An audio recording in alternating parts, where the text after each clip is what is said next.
Maybe Arizona's a little undervalued because, look, the loss to Oregon, there's no shame in that anymore. We saw how good Oregon can be in that first round beat 'em up of South Carolina and pushing Creighton to double overtime before letting go of the rope. You are looking live at VSiN Prime Time. Live from the Circus Sportsbook in downtown Las Vegas, here's Tim Murray and Jonathan Von Tobel. The first game of the Sweet 16, 7:09 Eastern, 4:09 Pacific. Arizona against Clemson. We've seen the market back Arizona here, open 6.5, out to 7.5.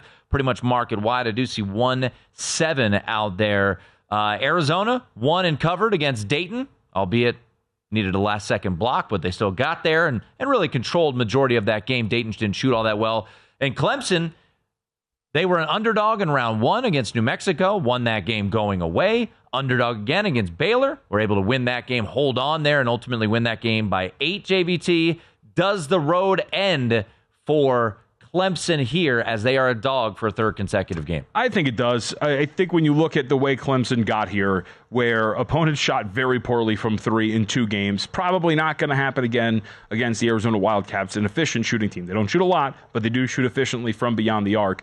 You're also looking at an Arizona team that I think is quietly taking care of business here in this NCAA tournament. Won by 20 against Long Beach State, depending on where you were at there, pushed on that number, covered in their second matchup, of course, as well. So as you kind of look at what Arizona can do, I think the ability to score here against Clemson, a defense that doesn't turn the ball over, you're going to be able to maintain that and not give up any extra possessions, you would think, if the numbers play out there.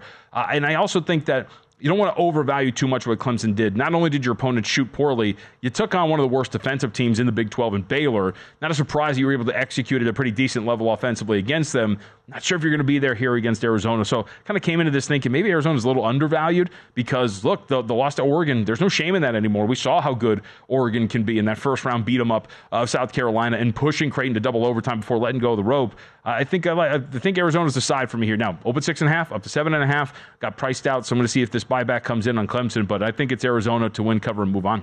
Worth noting, when you look at both of these teams and their opponent the last time they played, Arizona versus Dayton. Dayton, one of the best three-point shooting teams in the country, 7 of 24 from three. On the flip side, Clemson beat Baylor 6 of 24 from the three-point line and also shot 62% from the free throw line. So both these teams maybe a bit fortunate of how that one-game variance worked out in their favor in the second round.